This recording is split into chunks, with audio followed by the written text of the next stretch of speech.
সুপ্রিয় দর্শক, আমি জিন্নাতারা যশোয়া স্বাগত জানাচ্ছি আজকের সম্পাদকীয়তে।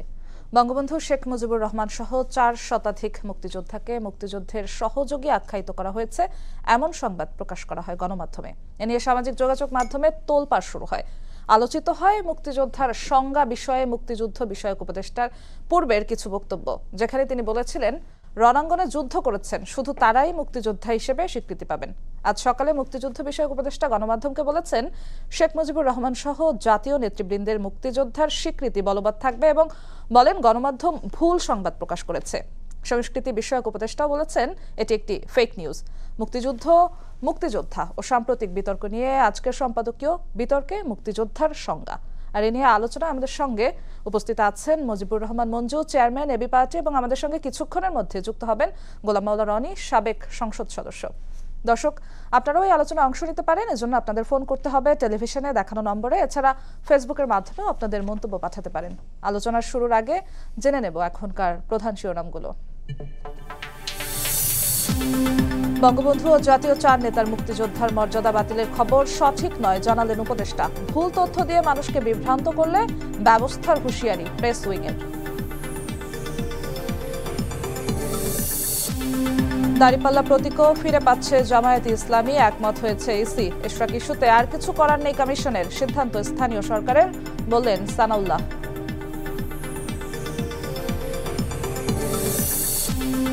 প্রধান উপদেষ্টার লন্ডন সফরে গুরুত্ব পাবে পাচার হওয়া অর্থ পুনরুদ্ধার। কুকের সঙ্গে সাক্ষাতে বাণিজ্য নিয়েও আলোচনা। রোহিঙ্গা ইস্যুতেও সহযোগিতা চাইবে ঢাকা।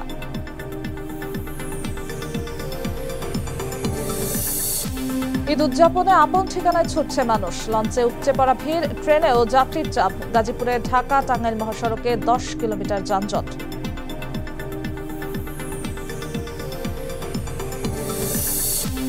এবং দর কষাকষিতে ব্যস্ত ক্রেতা বিক্রেতা। সারা দেশে জমজমাট কোরবানির পশুর হাট। মাঝারি আকারের গরুতেই ক্রেতার আকর্ষণ। দাম নিয়ে মিশ্র প্রতিক্রিয়া।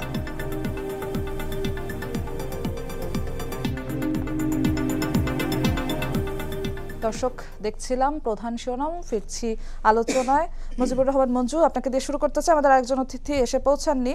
আমি প্রত্যেকটি ধারা বলছি না, কিন্তু অধ্যাদেশের বেশ কিছু ধারা যেগুলো বিতর্ক তৈরি হওয়ার পেছনে রয়েছে সেগুলো যদি একটু ছোট্ট করে বলি। অধ্যাদেশের 15 ধারার গয়ে বলা হয়েছে মুক্তিযুদ্ধকালীন মুজিবনগর সরকারের সঙ্গে সম্পৃক্ত সব এমএনএ এবং এমপিএ এবং যারা পরে গণপরিষদের সদস্য হয়েছিলেন তারা মুক্তিযুদ্ধের সহযোগী।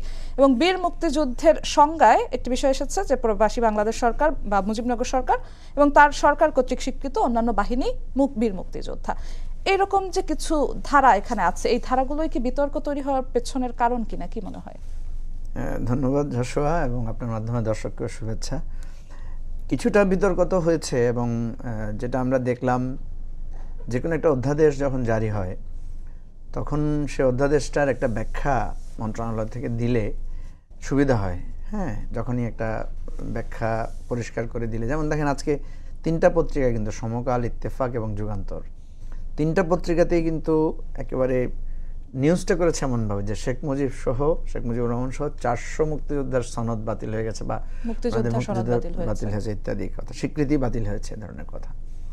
তো এটা তো একটা সেন্সেশন তৈরি করে, খুবই স্বাভাবিক। তো এখানে আপনি যেটা বলেছেন অধ্যাদেশ এর গ এবং ঘ দুটা কিন্তু পাশাপাশি রেখে পড়লে তখন বিষয়টা ক্লিয়ার হবে, না হলে একটা পড়লে একটু কনফিউশন তৈরি হবে। যদিও আমরা ধন্যবাদ জানাই যে উপদেষ্টা, মুক্তিযোদ্ধা বিষয়ক উপদেষ্টা, উনি নিজে একজন বীর প্রতীক খেতাবধারী এবং বেশ স্বনামধন্য মুক্তিযোদ্ধা। উনি কিন্তু ক্লিয়ার করেছেন যে যারা মুজিবনগর সরকারে ছিলেন তারা মুক্তিযোদ্ধা, মুক্তিযুদ্ধের নেতৃত্ব দিয়েছেন তারা, আর পাশাপাশি যারা ওই কর্মকর্তা ছিলেন ওই প্রবাসী সরকারের, তাদেরকে বলা হয়েছে তারা সহযোগী মুক্তিযোদ্ধা হিসেবে তারা স্বীকৃতি পাবেন। কিন্তু মর্যাদার ব্যাপারে, সুযোগ সুবিধার ব্যাপারে তাদের সমান সুযোগ সুবিধা থাকবে, সেটা বলেছেন। এখন প্রথম কথা হচ্ছে যে পত্রিকাগুলো কেন এই ধরনের একটা বিভ্রান্তিকর সংবাদ করলো, কারণ এটা তো একটা স্বাভাবিকভাবেই এটা তো একটা বিরাট সেন্সেশন তৈরি করবে। কারণ যারা মুক্তিযুদ্ধের ভিত্তি আকারে উপস্থিত হয়েছেন, যারা মুজিবনগর সরকার প্রতিষ্ঠা করেছেন এবং সেই সরকারের নেতৃত্বে মুক্তিযোদ্ধা হয়েছে, তারাই কিন্তু সংবিধান প্রণয়ন করেছেন। সুতরাং একটা মীমাংসিত বিষয়ে এই জিনিসগুলো একটা যখন বিতর্ক তৈরি হয়, মনে হয় যেন সরকার এটা বাতিল করে দিয়েছে, তখন তো একটা সেন্সেশন তৈরি হবে। তো প্রথমত আমি মনে করি যে এই পত্রিকাগুলো এই ধরনের নিউজ করাটা খুবই ভুল হয়েছে, এবং করার আগে তাদের উচিত ছিল এই বিষয়টা আরও নিশ্চিত হওয়ার জন্য। কারণ যখনই হঠাৎ করে এই ধরনের কোনো সিরিয়াস ইস্যু আসবে, তখন সেটা সংবাদ করার ব্যাপারে এটা একটা একটা মানে ক্রস চেক করার একটা গুরুত্ব থাকে। আর আপনি নিজে তো একজন সংবাদকর্মী, আপনি জানেন যে সংবাদ প্রকাশের ক্ষেত্রে একটা জিনিস যেটা জানতে হয়, সেটা কর্তৃপক্ষের একটা বক্তব্য জানতে হয়। তো এটা তারা না জেনেই যে রিপোর্টটা করেছেন, এটা আমি মনে করি সিরিয়াস ভুল হয়েছে। আমি দেখলাম যে মানে প্রেস সেকশন থেকে কিন্তু এটা ক্লিয়ার করা হয়েছে, এবং তারা একটা স্পষ্ট বক্তব্য দিয়েছেন যে কারা মুক্তিযোদ্ধা হবেন, কারা মুক্তিযোদ্ধা হবেন না, কারা মুক্তিযোদ্ধার মুক্তিযোদ্ধার সহযোগী হবেন। এখন দেখেন 1972 সালে যে সংজ্ঞাটা ছিল মুক্তিযোদ্ধার, সেটা কিন্তু পরে 2018 এবং 2022 সালে পরিবর্তন করা হয়েছে।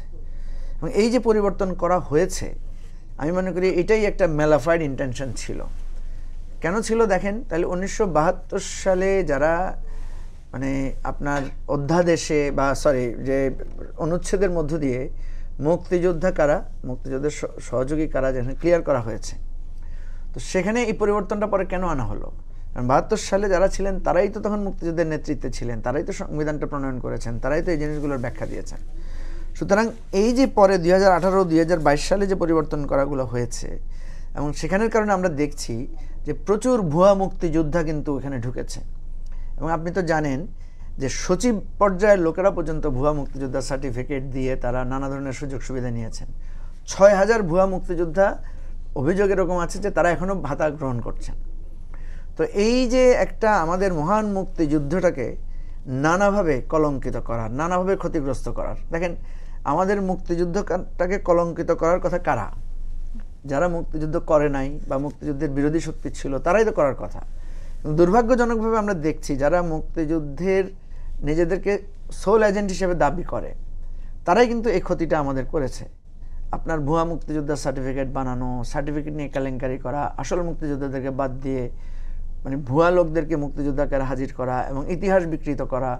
সবচেয়ে ভয়ানক বা খারাপ কাজটা যেটা করা হয়েছে সেটা হচ্ছে মুক্তিযুদ্ধ আমাদের জাতীয় ঐক্যের একটা জায়গা, সেখানে একটা বিভক্তি তৈরি করা হয়েছে। বিভক্তিটা এমন জায়গায় গিয়েছে যে আপনি মুক্তিযোদ্ধা হলেও হবে না, আপনাকে আওয়ামী লীগ করতে হবে, আপনাকে আওয়ামী লীগের নেতা বা কর্মী হতে হবে, তাইলে আপনি মুক্তিযোদ্ধার স্বীকৃতি পাবেন। আবার আরেকটা জিনিস দেখেন, আমরা দেখেছি যে যখন আপনার রাজাকারের তালিকা করা হয়েছে মুক্তিযোদ্ধা মন্ত্রণালয়ের পক্ষ থেকে, সেখানে আমরা দেখলাম যে রাজাকারের তালিকায় আওয়ামী লীগের লোকদের নাম আছে, প্রচুর লোকের। তাহলে আওয়ামী লীগ একটা মুক্তিযুদ্ধের সপক্ষে দল হিসেবে তার দলের মধ্যে তার দলের অংশগ্রহণকারী এত রাজাকার কেন, এবং সেটা হাজার হাজার। তো তাহলে দেখা যাচ্ছে যে আপনি মুক্তিযুদ্ধের সপক্ষের দল হলেও আপনি কিন্তু মুক্তিযুদ্ধের চেতনা বা মুক্তিযুদ্ধের অঙ্গীকার বা মুক্তিযোদ্ধাদের যে সম্মান, সেটাকে কিন্তু আপনি ভুলণ্ঠিত করেছেন। ফলে আপনি দেখেন যেই মুক্তিযুদ্ধ বা মুক্তিযুদ্ধের প্রেরণা, মুক্তিযুদ্ধের অঙ্গীকার আমাদের একটা স্বপ্ন দেখাতো, আমাদেরকে ঐক্যবদ্ধ করতো, আমাদের মধ্যে একটা প্রাণচাঞ্চল্য বা উদ্দীপনা তৈরি করতো, সেটা কিন্তু একটা সময় গিয়ে মানুষের মাঝে খুব বেদনা তৈরি করেছে। এবং কেউ এখন জিজ্ঞেস করলে ভাই আপনি মুক্তিযোদ্ধা, তখন জিজ্ঞেস করে যে আপনি কি সঠিক না ভুয়া, আপনার কি সার্টিফিকেট আছে, সার্টিফিকেট কি জাল না সঠিক, এই যে কথাগুলো আসে, এটা কিন্তু আমাদের মুক্তিযুদ্ধের গায়ে আঘাতটা লাগে। আপনার কাছে ফিরবো মুজিবুর রহমান মঞ্জু। আমাদের আরো একজন অতিথি আমাদের সঙ্গে এসে উপস্থিত হয়েছেন, গোলাম মাওলা রনি, সাবেক সংসদ সদস্য। আমরা আজকের বিষয় নির্ধারণ করেছি বিতর্কে মুক্তিযোদ্ধার সংজ্ঞা, মুক্তিযোদ্ধাদের সংজ্ঞা নিয়ে নতুন করে যে অধ্যাদেশ জারি হয়েছে, সেই অধ্যাদেশ নিয়ে যে বিতর্ক হয়েছে, সেই বিষয় নিয়ে আমরা আলোচনা করছি। আপনার কাছে আসতে চাই আলোচনায়। প্রশ্নটা হচ্ছে, বিতর্ক মুক্তিযুদ্ধ নিয়ে, মুক্তিযোদ্ধাদের নিয়ে হচ্ছে শুধু এখনই নয়, এর আগেও বিভিন্ন সময় কাটছাট, পরিমার্জন হয়েছে মুক্তিযুদ্ধ কিংবা মুক্তিযোদ্ধাদের ক্ষেত্রে। জিয়াউর রহমানের রাষ্ট্রীয় খেতাব বাতিল হয়েছে, সেটাও আমরা দেখেছি, এবং গতকাল আজ যে বিতর্ক দেখেছি। মুক্তিযুদ্ধকে কি কোনোভাবেই বিতর্কের ঊর্ধ্বে রাখা যায় না? হ্যাঁ, এটা আসলে হলে ভালো হতো, কিন্তু কেন জানি প্রথম থেকে এটা আমাদের জাতির একটা দুর্ভাগ্য, আমরা এই জায়গাটাতে সৎ হতে পারিনি। আমাদের জীবনে অনেক ভণ্ডামি আছে, অনেক অসততা আছে, এবং আমাদের মধ্যে যে প্রবৃত্তিগুলো পরিশ্রম না করে তারপরে ভোগ করার যে প্রবৃত্তি, উপার্জন করার চেয়ে চাঁদা গ্রহণ করার প্রবৃত্তি, পরীক্ষা দেওয়ার চেয়ে নকল করার প্রবৃত্তি, যুদ্ধ না করেও